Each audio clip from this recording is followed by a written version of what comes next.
नमस्कार, आप देख रहे हैं आरएडी न्यूज़। मैं हूँ योगेश चक्रवर्ती। दिल्ली में आरजेडी की राज्य परिषद की बैठक है और इसके दूसरे दिन यानी कि 10 अक्टूबर को खुला अधिवेशन होना है और ये जो है राष्ट्रीय जनता दल के राष्ट्रीय अध्यक्ष के चुनाव की इसके साथ ही जो प्रक्रिया है पूरी हो जाएगी। यूँ कहीं कि उस पर मुहर लग जाएगी। इसके लिए बिहार से तमाम आरजेडी के नेता, कार्यकर्ता, मंत्री दिल्ली पहुंचे हुए हैं। हम भी दिल्ली आए हुए हैं और हमारे साथ इस वक्त ऋतु जायसवाल जी हैं। इनसे हम बात करते हैं, जानते हैं कि क्या कुछ होना है। साथ में इनसे हम बिहार की राजनीति पर भी बात करेंगे। ऋतु जी, आरजेडी न्यूज़ में आपका बहुत स्वागत है। ये बताएं कि आज बैठक की आप लोग को की तो क्या कुछ फैसला हुआ? नहीं, अभी तो अधिवेशन है, इसके लिए पूरी तैयारी कैसे क्या कुछ रहेगा, क्योंकि सभी जगह से लोग आ रहे हैं, पूरे देश से लोग आ रहे हैं। राष्ट्रीय जनता दल के जो सदस्य हैं तो सब वर्तमान में या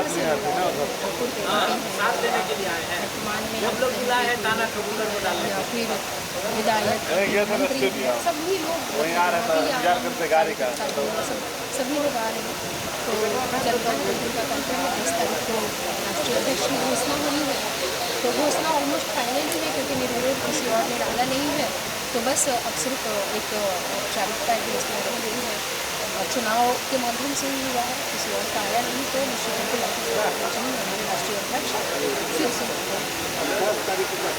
इस बैठक में जो आरजेडी के प्रदेश अध्यक्ष जगदानंद सिंह, उन्हें भी हिस्सा लेना था। तो वो कल ही आने वाले थे, लेकिन बताया गया कि उनकी ट्रेन छूट गई है, आज शायद फ्लाइट मिस कर दी। तो क्या पार्टी में सब कुछ सही है? कल की ट्रेन नहीं मिस हुई है, आज की ही ट्रेन सिर्फ मिस हुई है और वो कल आ रहे हैं यहाँ पे। पार्टी में सब कुछ सही है।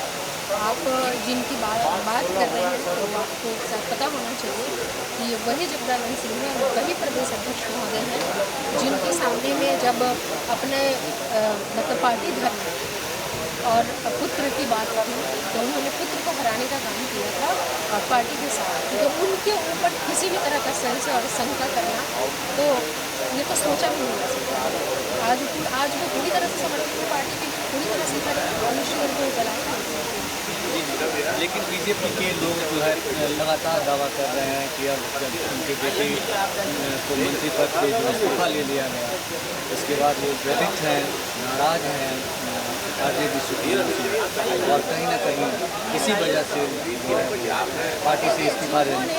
अगर मैंने आपको अभी बताया कि जब अपने धर्म को चुनने की बात, पार्टी धर्म की बात, जिसके साथ आप काम कर रहे होते हैं, वो एक धर्म होता है जिसको राष्ट्रीय जनता दल के लोग, चाहे वो प्रदेश अध्यक्ष हो, राष्ट्रीय अध्यक्ष हो या आम कार्यकर्ता हो, वो पालन करना जानते हैं।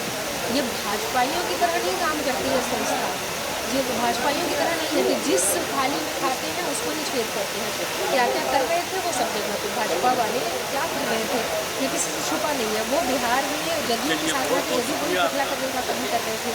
चिराग मॉडल क्या था, एक उदाहरण था कि किस तरीके से चिराग को खड़ा कर करके और जदयू को कमजोर करने का काम किया गया, जिनके साथ वो अलायंस के चुनाव लड़ रहे थे। तो जो लोग बेरोजगार हो चुके होते हैं, उनके पास काम नहीं। देखिए बिहार में वो बेरोजगार हो चुके हैं, अभी तक वो सरकार में मलाई खा रहे थे, काम तो उन्होंने कभी कुछ किया नहीं। तो उनके पास वो उनके उंगली दिखा रहे हैं, उनके जिन्होंने जब बारी हुई तो अपने बेटे को नहीं छोड़ा और बेटे को हराने का काम किया उनके बेटे को। तो इसलिए ये सब बातें बिल्कुल बेकार की है। उनके पहले की चीज़ें जो अगर हम लोग देखें सोचा भी नहीं जा सकता। अगर एक लाइन बोली सोचा भी नहीं सकता। वो पार्टी के लिए समर्पित थे, हैं और रहेंगे। जिस तरह से मतलब कहते हैं कि महागठबंधन की सरकार रही, नीतीश जी आप लोग के साथ है और उसके बाद लगातार जंगल राज और तमाम तरह के आरोप लगने लगे, खासकर के क्राइम को लेकर के, दूसरे आरोप भ्रष्टाचार को लेकर के कि कई दागी मंत्रियों, कई दागी विधायकों को जो मंत्री बना दिया।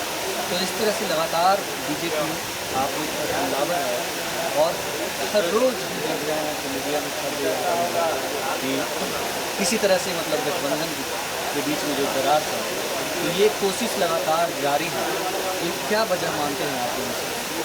देखिए ये सब जो जंगल राज का उन्होंने जब ये लोग यहाँ पर अलायंस इतने वर्षों से जब बिहार में इन्होंने शासन किया है, शासन जिसको बोलते हैं ना, उन्होंने जब किया है और कोई बदलाव वो सही तरीके से वो ला भी नहीं पाए। अगर जिस तरीके से जिस हालात में आज हमें मेडिकल की चीज़ें मिल रही हैं या शिक्षा की चीज़ें मिल रही हैं या जो रोजगार के हालात हैं, क्योंकि सभी जगह पे उनके ज़्यादातर जो है वो बीजेपी के मंत्री ही मंगल पांडे जी थे, ठीक है, तो स्वास्थ्य व्यवस्था किस हालात में बिहार को ला करके छोड़ दिया, ठीक है। तो अलायंस का देखिए एक फर्क पड़ता है, जहाँ पर नीतीश कुमार को ये महसूस हुआ कि जिस अलायंस में वो थे वहाँ पर वो काम नहीं कर पा रहे, क्योंकि उनका मकसद तो सिर्फ हिंदू मुसलमान की राजनीति करना है, दंगे फैलाना, और ये राजनीति उनका मकसद रहा है। उनका मकसद कभी भी भाजपाइयों का ये रहा ही नहीं, बीजेपी का ये रहा ही नहीं कि काम के बल पर वो सरकार में आए या सत्ता में, वो उनका मकसद नहीं था। तो कहीं न कहीं से हमारे मुख्यमंत्री नीतीश कुमार की घुटन महसूस हो रही थी, जो उनके सिद्धांतों के खिलाफ था, किसी तरीके से वो खींचना चाहा, किसी तरीके से काम निकालना चाहा, लेकिन वो पॉसिबल नहीं हुआ। तो फिर वो बंदूक तोड़ने में उन्होंने समझा कि बिहार की भलाई है, और वहाँ पर से तोड़ करके आज वो बिहार के साथ सही मायने में जो एक सही कहते हैं रोजगार का बिहार, शिक्षा का बिहार, इलाज का बिहार, कार्रवाई का बिहार, सुनवाई का बिहार बनाना है। उस बिहार को बनाने के लिए आज कदम से कदम मिलाकर चल रहा है, और देखिए कि क्या बेहतर चल रहा है। तो इसीलिए जंगल राज का जिंगल जिन्होंने 17 साल तक रहने और काम करने और ये सब के बावजूद भी जब वही जिंगलगार अपने काम को नहीं गिनाते थे, तो वैसे लोगों का बात है। जिस तरह से पार्टी में को लेकर के मतलब खास करके दबाव को लेकर के ऊहापोह की स्थिति बनी है, तो आप वो जो कार्यकर्ता है वो बेचैन है, आप क्या उनसे कहना चाहेंगे कि सब कुछ सही दिमाग से निकाल दीजिए, इतनी भी अगर संशय है तो दिमाग से निकाल दीजिए। मैं दूसरी बार या तीसरी बार कहने जा रही हूँ कि एक बात याद रखिए कि ये वही जगदानंद बाबू है, जब उनके सामने उनका पार्टी के प्रति जो समर्पण होना चाहिए वो की बात थी, पार्टी धर्म की बात थी, और दूसरी तरफ उनके बेटे की बात थी, तो उन्होंने अपने बेटे को हराने का काम किया था। ये वही जगदानंद बाबू, इसमें किसी तरह का संशय ना उठाएं। और कार्यकर्ताओं से ये कहना चाहता हूँ कि निश्चित रहिए, बिल्कुल राष्ट्रीय जनता दल जो है वो बिल्कुल बिहार आपका सुरक्षित हाथों में है, प्रदेश अध्यक्ष जो है वो हमारे उतने ही मजबूत हैं आज भी, तो इसीलिए चिंता करने की किसी भी कार्यकर्ता को ज़रूरत नहीं। हमसे बात करने के लिए आपका बहुत शुक्रिया। ये थी रितु जायसवाल, जिनका कहना था कि प्रदेश अध्यक्ष को लेकर जो ऊहापोह की स्थिति है, जो बीजेपी के नेता हैं वो लगातार अफवाहें फैला रहे हैं, वो बिल्कुल नहीं निराधार है, और पार्टी में सब कुछ ठीक है।